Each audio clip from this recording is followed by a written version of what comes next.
with our panel. Our topic is the future of accommodation and destination marketing. And our moderator is from TBWA Worldwide, the strategy director, Toygun Yılmazer.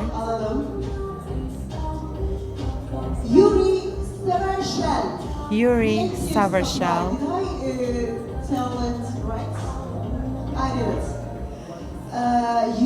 From Creative Supply. He is the founder and creative director of Creative Supply. And Deputy General Manager of Tatilbudur, Mustafa Kemal Çubuk. Welcome, please. And I'll leave the floor to Mr. Yılmazer. Yes, hello everyone. I'm Toygun Yılmazer. I'm the Chief Strategy Officer at TBWA Istanbul. I work with many brands, and that's why I follow consumer trends very closely. We see how their behaviors change, how their attitudes change, and then we focus on how brands should react to this. And today we are going to be talking about how the consumer behavior is changing in the tourism sector and what the impacts may be. And we want to look at the future. And in this sector, I worked with very esteemed brands, Martı, Rixos, Divan, the Marmara. So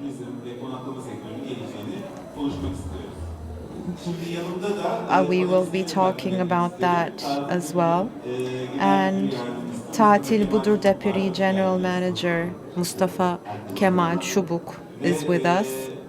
And from a branding agency, Creative Supply, the founder, and an academic at EHL, Youri Sawerschel.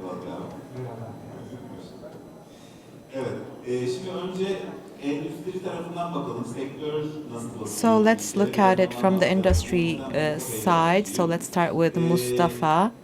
Trendlerden biraz bahsedelim. İnsanların özellikle seyahat konusundaki davranışları nasıl değişiyor? Belki So let's look at the local traveler and how the behavior changes. Let's look at that first.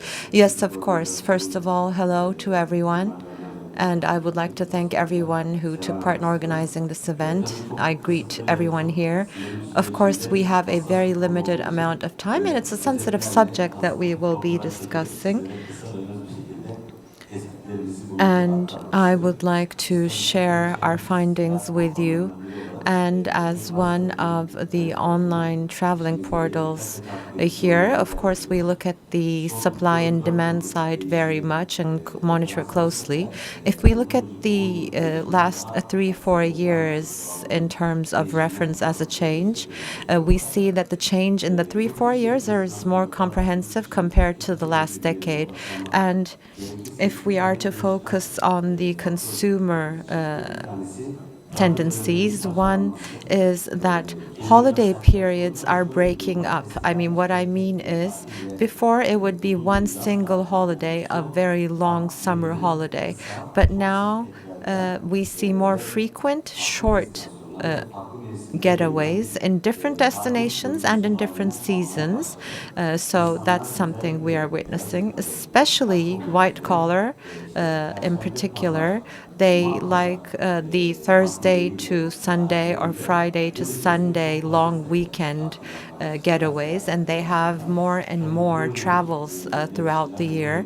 And of course, the marketing strategies need to be developed in this sense on our side and across our stakeholders in the sector. So Friday to Sunday is a new normal, really. And secondly, the experience economy transition has taken place. So the consumer is not just after a bed, a pool, a seaside. They are looking for a lot of content. They evaluate many things. They look at the sites to visit in their destination. They look at the events. And when they are searching, they consumers want to direct their search towards this. And of course, the search engines and the marketing plans need to be revised accordingly.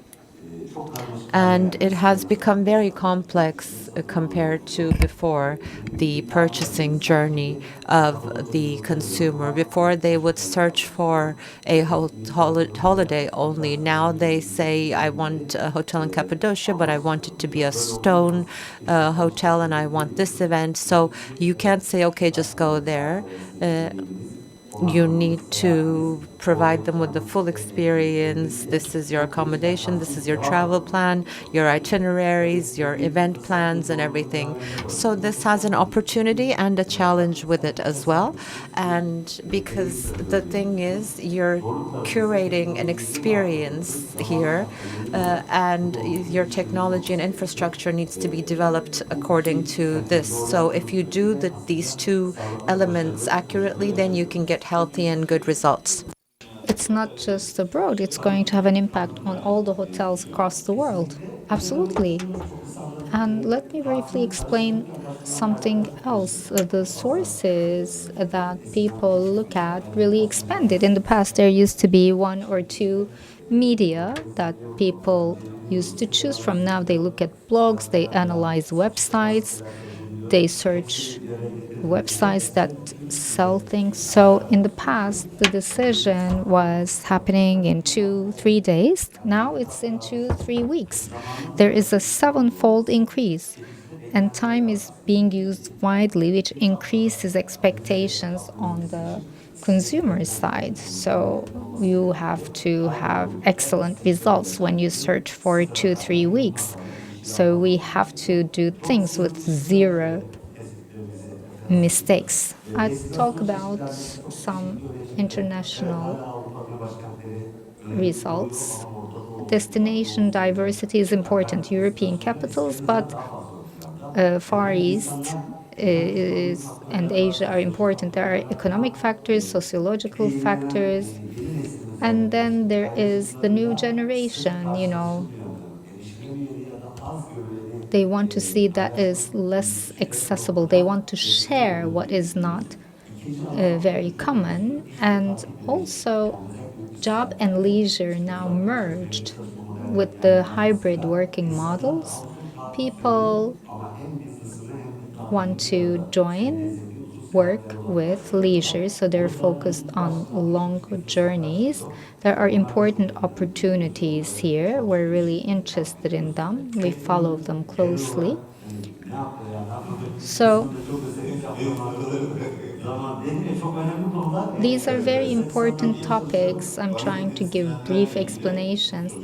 Well, I have a question about these trends. Does the sector evaluate all of these? What can be done better? Because you look at from an all-encompassing perspective. Well, some have a good transformation, but it's not the case for some others. There's personalization with the spread of AI and machine learning. Suppliers have come a long distance, and we have increased our conversion rate by 40% in 1 year. This is very valuable for us. And our past values were not very desirable. There's content marketing. Hotels should now tell stories. It's not enough to show a hotel. You have to create authentic content. You have to offer a story. There are very good stakeholders, but I think the sector has to cover distance there. The multiple channel approach is becoming more widespread. 52% of our reservations is through the mobile channels. This is a really high number for the sector. Some areas for improvement. Generally, we're price focused, but we have to solve that. You can't just be focused on discount or cost. This is not how you should approach the consumer. You can't really market your content well. It's not easy, but we have to solve this.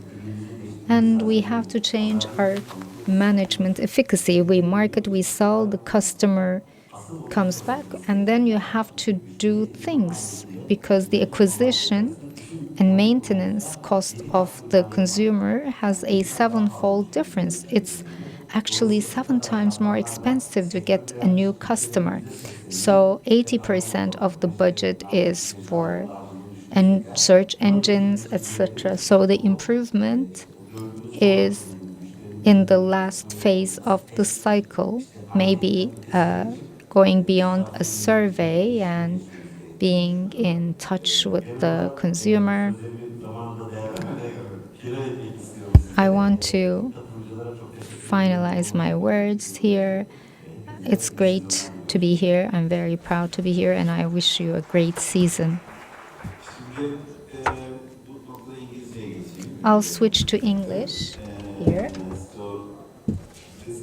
With Mustafa, we talked about the industry points of view, and with you, we can talk about how the culture is changing, how consumer behavior is changing. One of the cultural trends that I find very interesting is on-tourism, and it's a little bit provocative to talk about on-tourism in a tourism conference, but I think that prefix is more like a protest of the traditional tourism that has become very transactional, kind of destructive.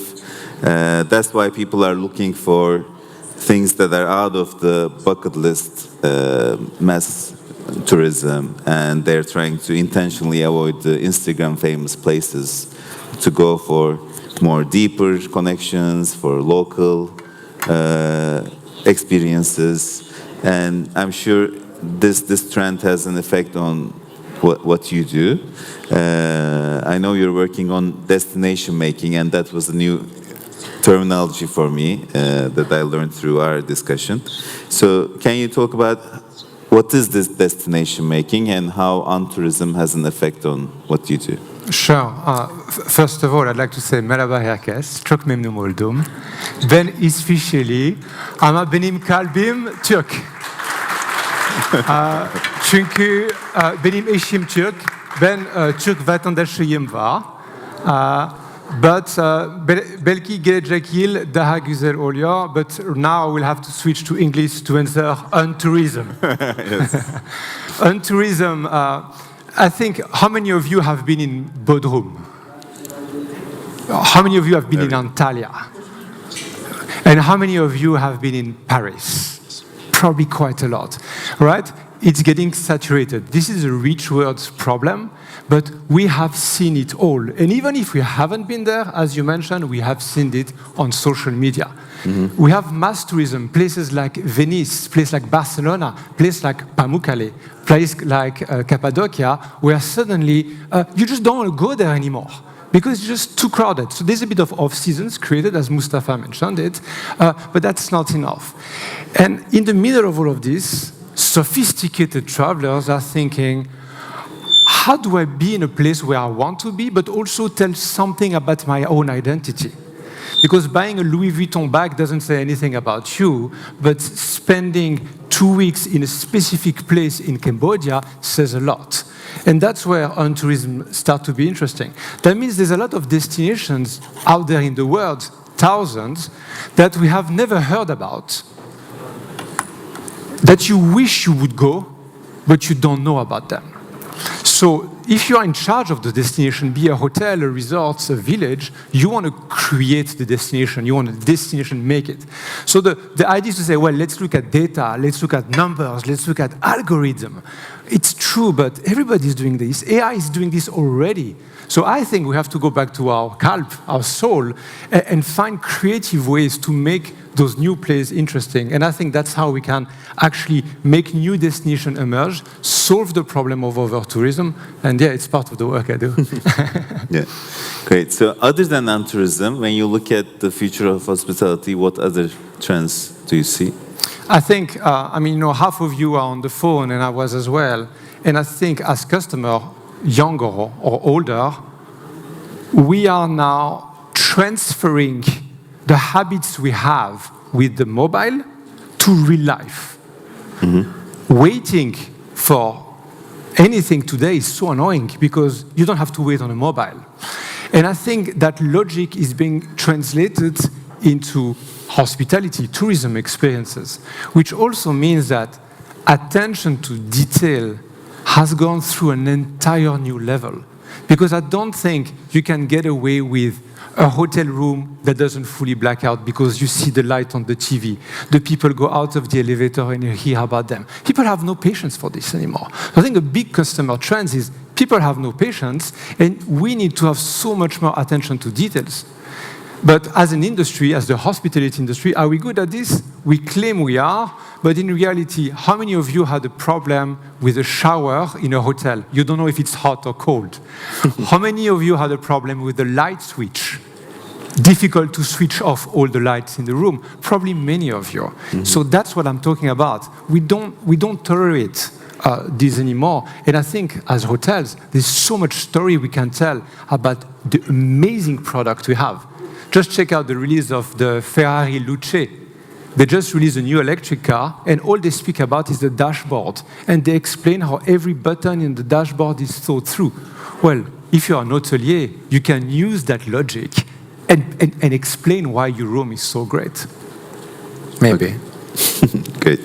One other thing is, I saw from the reels that yesterday they mentioned about the impact of AI in tourism, but in every conference you go, there is a lot of talk about AI.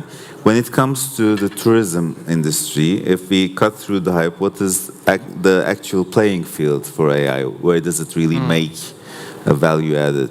So let's keep to the whole AI is going to change the world and it's going to change everything, because nobody knows really how. But let's speak about what has changed already today. If you look today for a holidays or a vacation or stay, chances are that you're probably going to use ChatGPT to ask. But you're not going to say, please find me a nice hotel central Taksim, because this you can do in booking.com. You're going to say, please find me a place for 10 days vacation with my family where I can do kite surf, but my wife can do yoga, and my kids need to be entertained, but I don't want something too mainstream, and the beach should be quiet, and I don't want jellyfish, and I'd like to put some work on the side, so internet has to be good. That's your internet research today for a place. So now take that logic of looking for holidays, of stay, and translate it to the supplier of tourism. Are you actually answering all your questions? Are you structuring your data, your information in a way that actually the bots, the crawl, the agent, the AI agent picks it up? Because this is today, right? Mm-hmm. Number one, are people speaking in the right way about you? Or are they actually saying something nonsense? Are media saying the right thing about you? You have 3 different sources, and all of those together help you shape whatever is your destination. And I think we have to focus on this, plus it gets very transparent. You cannot get out with a marketing campaign anymore. Yeah. You know, a marketing campaign, come to us, the city of bicycle, come to us, the city of dream and coastal escape. I mean, this doesn't work anymore. Because people say, no, it's not a coastal escape, there was too many people, it smelled cigarette on the beach, I didn't like it, and the AI picks it up. So I think this is fundamentally changing how people look for that. And it's also changing how we do business as advertising agencies, because these are not like what LLMs are getting information from are forums, websites, like more sources of information instead of advertising material. Correct. And we haven't really been working on those sources before, and so it's totally a new area for us to have influence on those sources. Since we have 2 minutes left, I would like to conclude all we have discussed. So, şöyle bir özetlemek gerekirse. To summarize, in general, it's the same for a lot of other sectors, but it's also true for the tourism sector. Technology speeds up everything. It facilitates everything.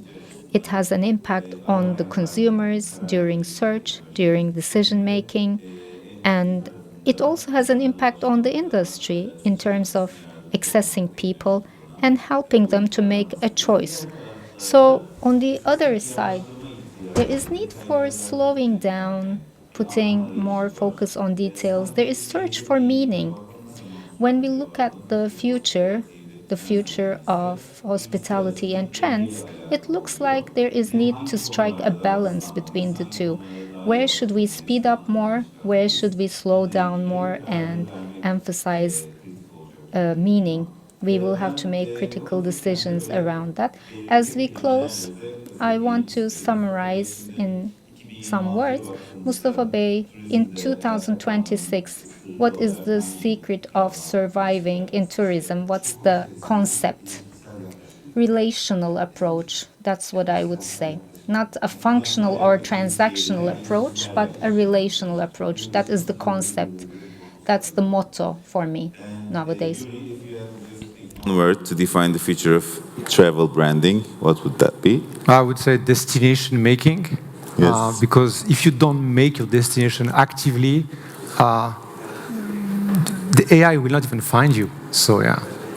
Evet. Peki çok teşekkürler. Okay, thank you very much.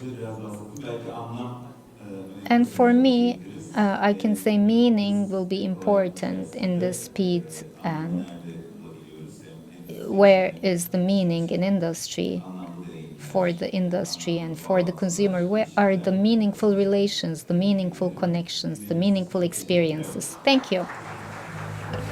Biz de bu güzel söyleşi için çok teşekkür ediyoruz. Thank you for this great conversation, great use of time. Thank you very much. Please don't leave. Oyanarin will come for a photo. Our life tree. Hediye Güral Gür ve Sayın Oya Narin geldiler. Kıymetli yönetim kurulu üyeleri. Hediye Güral Gür and Oya Narin, distinguished members of the, they're presenting our life tree and we'll have a photo shoot. By the way,